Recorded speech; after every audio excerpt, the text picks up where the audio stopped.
Hamlet homeless, maleconazo de Elsinor.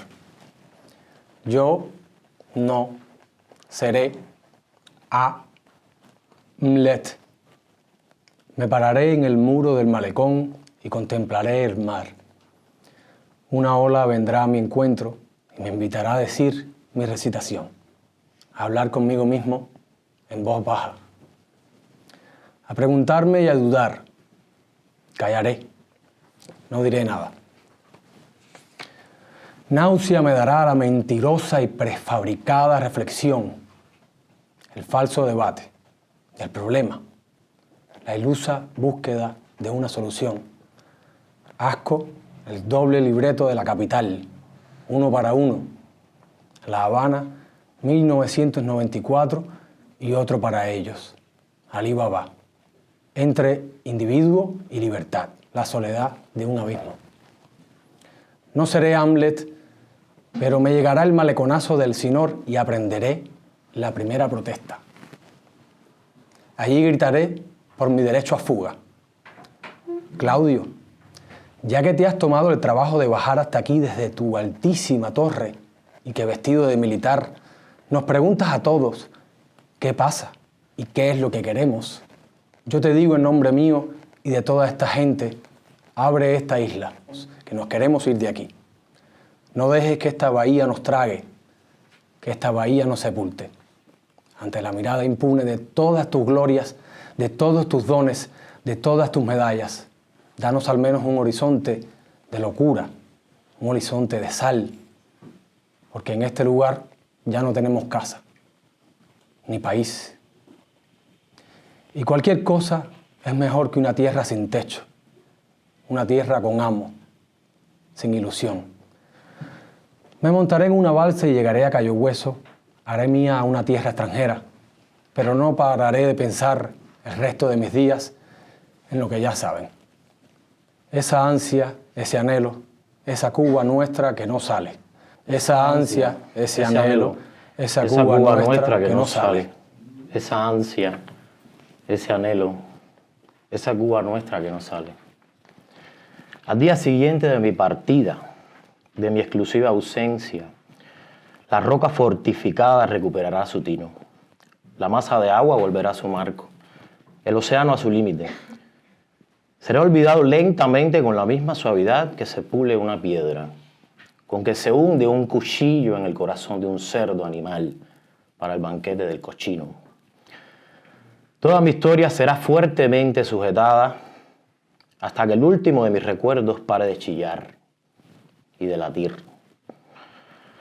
Me tocará desaparecer, pero donde quiera que esté, sabré qué pasa y estaré al tanto. Estaré lejos, pero siempre cerca. Afuera, pero siempre adentro. Pasarán 20 o 30 años, ¿qué importa? Cuando llegue el momento, como un perro sabueso, sabré orientarme en dirección al mar. Y en un abrir y cerrar de ojos, me encontraré parado en el mismo intento de cambio, en el mismo punto, en el mismo corte.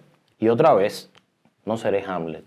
Correré en la dirección correcta y me toparé con un agente de la seguridad. Me dirá, apúrate Hamlet, está a punto de comenzar la escena. Considera esta isla tu teatro oficial. Qué cheo. Me pondré encima del muro, frente a la marea, y me alentará a decir mi soliloquio. Pero me daré la vuelta y me dirigiré a los hombres de paso. Yo no tengo preguntas ni monólogo interior. Nosotros tampoco, me dirá uno con un cartel en alto. Un cartel escrito con odio. Díaz-Canel Cingao. Escrito con ganas. Díaz-Canel Cingao. Escrito sin miedo. Díaz-Canel Cingao. ¿A dónde vas, buen hombre? Le diré. Donde me coja la libertad. Estoy harto. Me responderá. Voy contigo, añadiré. Pero te advierto que no seré Hamlet. Entonces, sígueme repatriado, o como quieras que te hagas llamar, que a la Junta Militar Fascista no se le tumba con nombres, ni con cuentos chinos, ni con palabras, sino con gente. Nos hace falta coro, unidad. Éxodo 11J. Julio de lesa humanidad, Será 11 de julio. A la tarde se le abrirá una herida. Volverá a sangrar el mismo lado del crepúsculo. Todo mi reino por una huelga Ricardo III, por una huelga general. No seré Hamlet, seré uno más del montón. Iré junto al cuerpo escuálido de la Cere, junto a la señora de la vianda, junto al niño de la cara limpia, junto al viejo de la bicicleta, al hombre de la calle, de las chusmas. Me mancharé de turba, de muchedumbre. Me levantaré junto a los de la Guinera, Santa Clara, Las Tunas, Mayabeque, Santiago de Cuba, San Antonio de los Baños. Me caerán a palos, a empujones, y cuando corra la sangre, un demonio asesino me gritará a la cara: Hamlet, ¿qué esperas? Tú eres el príncipe de las tinieblas. Saca tu espada y muéstranos quién es el verdadero carnicero. Lo pensaré 3 veces. Respiraré hondo y me aferraré al suelo. Aguantaré los impulsos violentos de un instinto sanguinario, isabelino, anglosajón. Me quedaré quieto. Dejaré que me esposen y que me lleven preso. Cuando esté seguramente atado en una celda de castigo, veré a mi verdugo y le diré: conozco mi pasado. Sé lo que quieres. Entonces se me aparecerá la sangre misma en persona y me increpará al oído. ¿Qué pasa, príncipe Matarreyes? Vengo a buscar mi cuota. No se tiene un pasado matarife por gusto. Una voz no deseada me sacará de mi delirio místico. El teatro está lleno, caro príncipe, repleto de generales y condecoraciones. Me dirá el subteniente a cargo de mis interrogatorios. 15N. No deberías arriesgar tu buena suerte. Solo queremos verte ser Hamlet. Manchar de sangre toda la isla. Jugar al número 15N. Perder la rosa blanca. Pero si no te animas, tenemos algo para ti. Mira, esto es sangre en polvo. La raspé del suelo con una hoja de afeitar. Se la puedes dar a uno de tus compinches. El muy puerco la olerá. Es para que te entones. Tendrá la desvergüenza de decirme: lo creas o no, es un narcótico de primera línea. Mi aporte a la sociedad psicodélica. Así le llama al totalitarismo.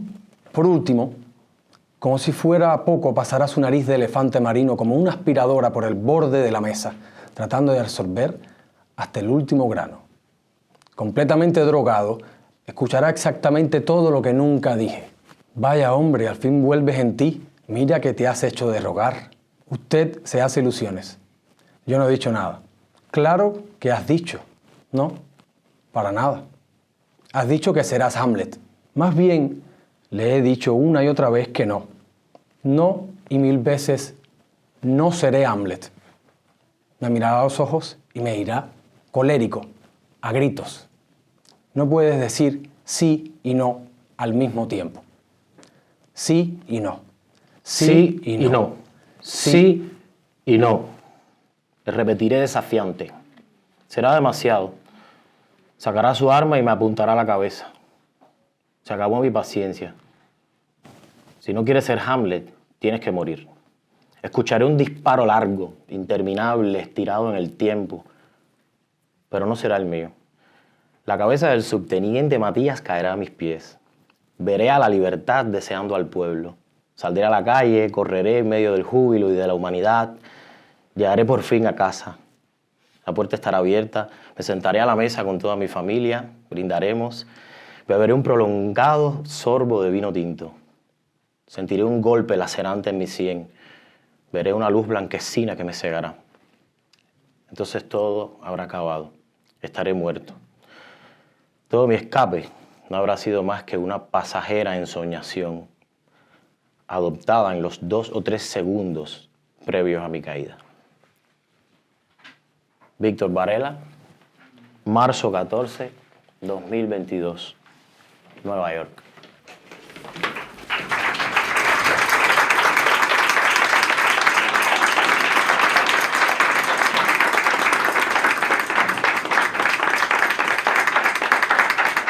Ahora, para terminar, yo voy a leer un fragmento de un capítulo de mi novela El Mundo Alucinante, que está inspirada, aunque no sigue rigurosamente, porque yo creo que una novela no puede seguir rigurosamente a la historia, ni siquiera a la anécdota.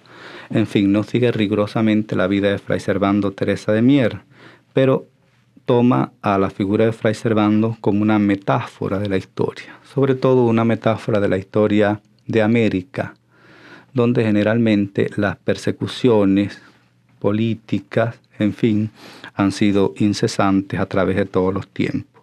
Fray Servando fue uno de los mayores y uno de los más grandes perseguidos de América. Y precisamente en este capítulo que se llama De la prisión de los Toribios, el encadenamiento del fraile, pues yo trato de reflejar en forma quizás un poco desmesurada ese sentido de persecución que sufre el hombre americano, y aquí específicamente en la persona de Fray Servando Teresa de Mier. Escoltado por una cuadrilla de soldados iba el fraile dentro del calesín. El sol pulverizaba las piedras y de vez en cuando se oían los aullidos de un soldado que reventaba.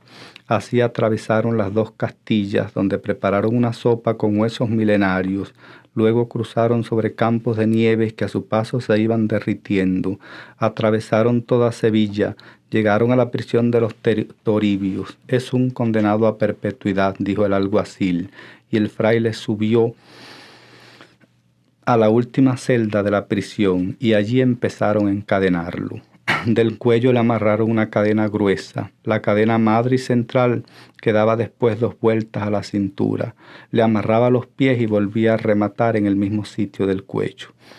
Esta escoltaban al fraile en forma de guardacantones y estos puntales se adherían a un barrote que se sembraba en el suelo, de modo que el fraile tenía que permanecer acostado sin poderse levantar nunca. Otra cadena de menor grosor se ataba a la cadena central por la cintura del fraile. Le daba muchas vueltas y luego salía en líneas rectas rumbo a la cabeza, donde le bordeaba la frente como una diadema y bajaba hasta los pies rodeándoles de acero, de modo que el fraile no podía mover la cabeza ni a un lado ni a otro. En el mismo sitio en que esta cadena le daba una vuelta a la frente, le hicieron un hueco en la piel de donde salió otra cadena que partía a todo lo largo del cuerpo e iba a enrollarse en sus rodillas. Le daba 8 vueltas a cada rodilla y luego volvía a salir rumbo a la nuca, la cual rodeaba no sin ceremonia, y volvía a bajar para rematar en la cintura del fraile, donde formaba un gran nudo, de modo que el fraile no podía mover las rodillas y su respiración tenía que ser breve, pues las paredes del estómago estaban amuralladas. Era de esta muralla de donde partían 10 cadenas del mismo grosor, bastante finas pero muy fuertes. La primera de estas rectas cadenas iba a enrollarse por la nariz del fraile. Le daba 3 vueltas a esta, que por ser bastante larga permitía ese amarre, y luego salía rumbo a una de las orejas. La traspasaba como un arete, le daba 10 vueltas, aunque tal vez fueran más, y ya que los carceleros casi no sabían contar, y partía rumbo a la otra oreja, a la cual bordeaba 9 veces, según dicen, y de allí salía a bordear 2 de los colmillos del fraile, se intercalaba entre todos los dientes, aprisionaba la lengua por 7 partes distintas y remataba en la campanilla en la cual hacía un nudo, de modo que el fraile no podía hablar, ni tampoco respirar por la nariz, tampoco desde luego podía oler. La segunda cadena emergía recta hasta uno de los dedos gordos de los pies del fraile, lo retorcía aprisionándolo y luego comenzaba a amarrar el resto de los dedos de ese pie. Terminando el amarre, la cadena volvía a circular sobre las mismas murallas hasta que todo aquel pie quedaba completamente metalizado y no se veían sus carnes por ningún sitio, de modo que todo el fraile no podía mover ninguno de los dedos de ese pie y mucho menos el pie, que permanecía acorazado. La siguiente cadena partía en dirección al otro pie y hacía la misma operación, de modo que los 2 pies del fraile permanecían inmóviles. La cuarta cadena llegaba hasta las piernas del prisionero, formando un tejido entre una y otra, de manera que ambas semejaban una sola trenza metálica, y las venas de las 2 piernas quedaban apresadas, haciéndosele muy difícil al fraile la circulación. Pero las cadenas salían rectas hasta los escasos cabellos del penado, y allí se ramificaban en miles de cadenitas casi invisibles que tenían por función aprisionar cada folículo del pelo del condenado, de manera que el presidiario permanecía atado hasta por el cabello, y esto le daba una apariencia sobrenatural y terrible que asustaba hasta los propios carceleros. La otra cadena partía en la misma línea que había partido las 4 anteriores y reforzaba, duplicando todas las amarras ya realizadas, de manera que el fraile no tenía ni la más mínima posibilidad de que alguna de estas ataduras fallasen. Hablemos ahora de la sexta cadena, la cual cumplía una función algo especial, pues salía recta, atravesaba la frente del prisionero y luego descendía e iba a enrollarse en sus testículos. Primero bordeaba uno, lo rodeaba varias veces, lo amarraba y luego empezaba a circular al otro. Esta cadena partía después por encima del intersticio dejado por las 2 nalgas del fraile y remataba en la cadena central, de modo que al condenado le era casi imposible realizar cualquiera de sus necesidades. Pero por suerte, la escasa alimentación suprimía tales vicisitudes. La siguiente cadena bordeaba de nuevo los testículos, pero sin aprisionarlos. De manera airosa rodeaba el pene del religioso y así, al terminar de ser encadenado este órgano, semejaba una serpiente brillante de muchas roscas o anillos pronunciados. Y por el constante roce de tal atrincamiento, el fraile permanecía con su miembro prisionero siempre alterado, lo cual le causaba gran mortificación. Por eso la octava cadena partía en línea recta hasta ese sitio y atando el miembro lo amarraba a una de las cadenas del muslo, de tal manera que el fraile, en todo caso, para mover ese órgano tenía que mover el muslo y a la vez mover los puntales, y estos tenían que mover a su vez la reja de hierro que permanecía fija al piso y con ella mover la prisión entera.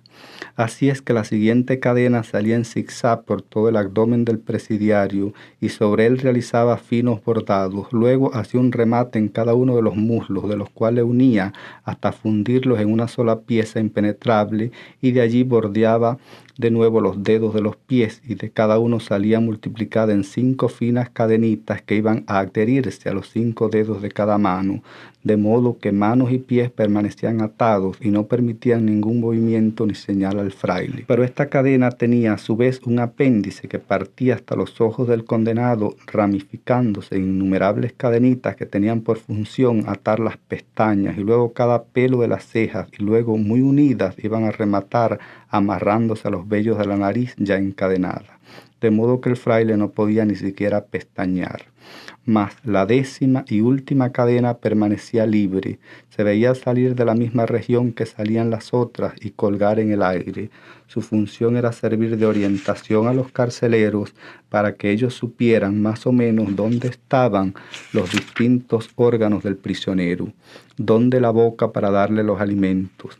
No obstante, como toda su cara permanecía cruzada por esa metálica red de hilos, era imposible localizar facción alguna, por lo que el alcaide ordenó que solamente se le diera sopa al reo, y ésta se le tiraba por sobre las cadenas en el sitio aproximado donde podría tener la cara, para que luego que el líquido cruzara la intrincada red y llegase al fin a la boca.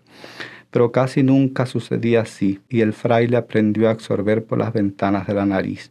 Por último, un carcelero que odiaba a muerte al fraile, porque éste en su entrada y antes de ser encadenado le había dicho: «Pensé que en Toribio solamente había toros, pero usted no es más que una vaca», se empecinó en que aquel encadenamiento era bastante leve, y una nueva retahíla de cadenas cruzó las viejas retahilas, y todo el cuerpo no fue más que una pelota gigante de plomo y acero, que ya engrosaba demasiado y llegaba casi al techo. A esa gran proporción metálica y por orden del alcaide se hicieron atar 4 cadenas que se adherían a la coraza donde yacía sepultado el fraile, y luego se iban a amarrar a cada una de las esquinas del techo, de manera que el fraile, visto en la constante semipenumbra de aquella cárcel sin ventanas ni puertas, semejaba una araña gigante colocada boca arriba y cubierta de una grasa viscosa y brillante.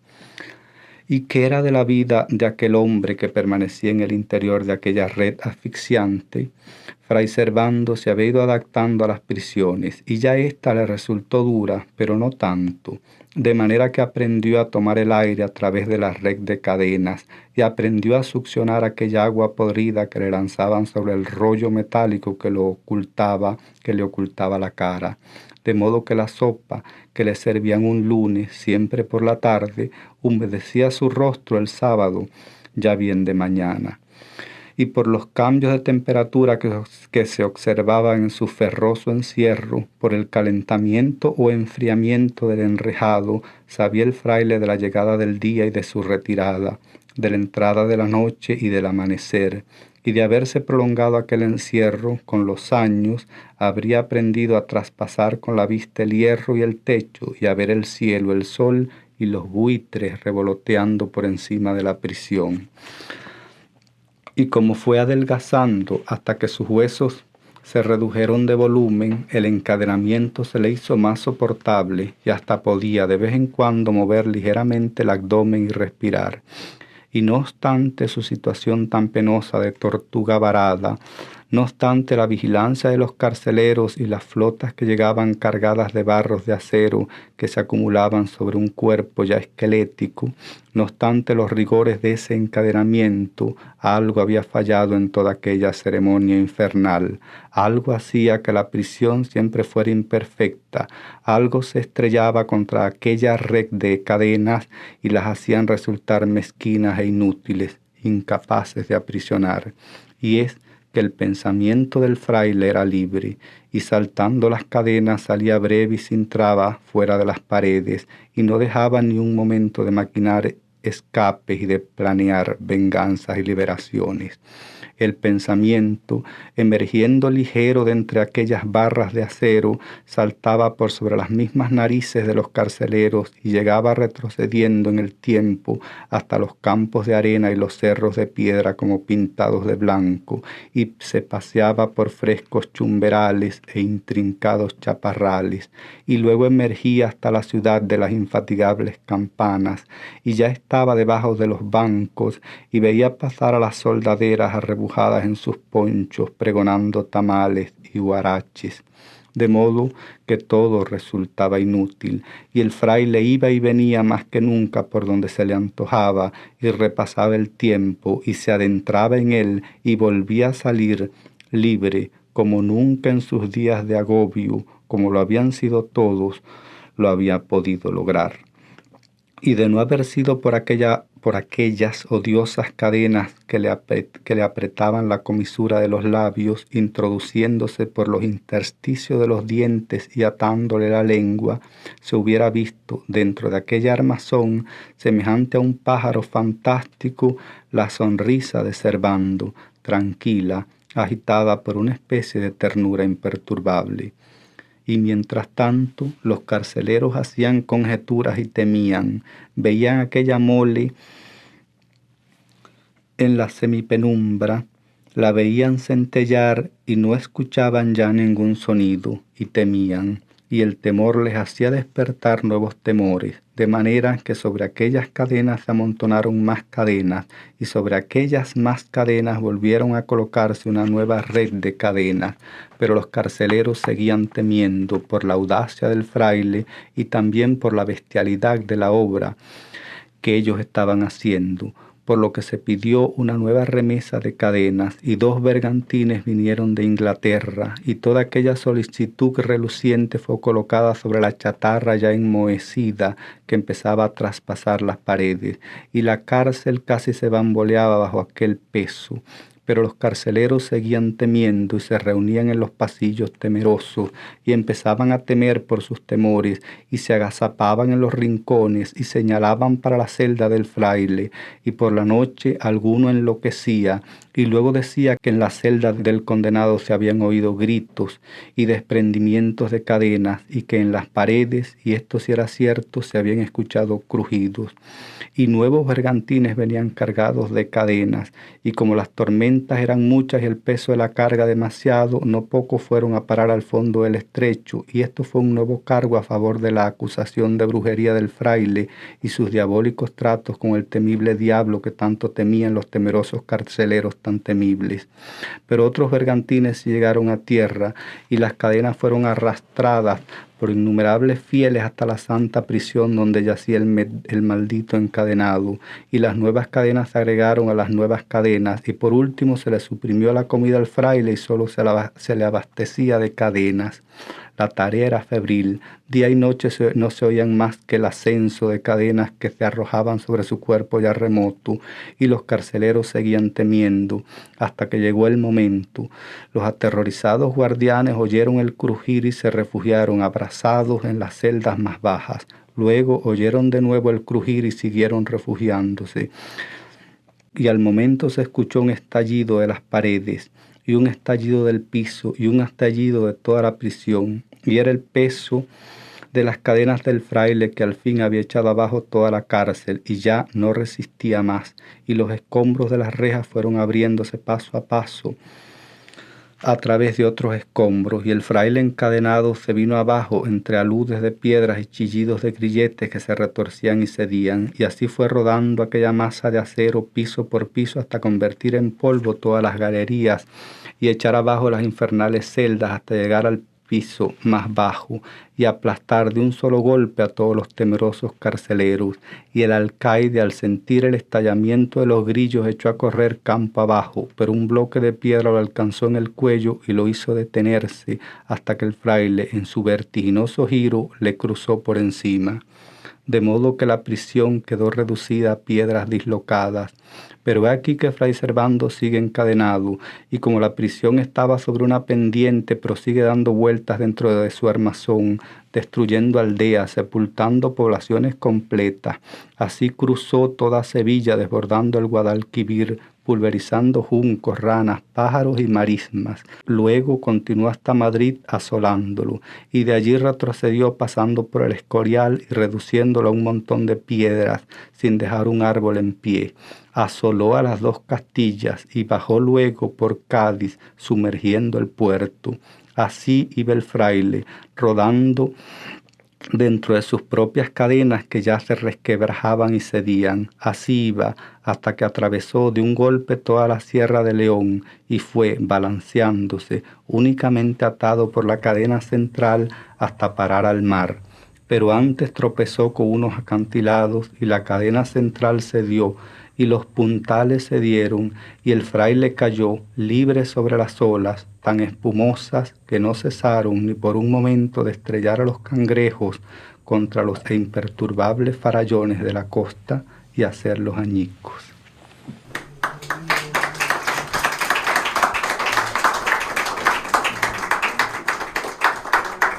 Me pararé en el muro del malecón y contemplaré el mar.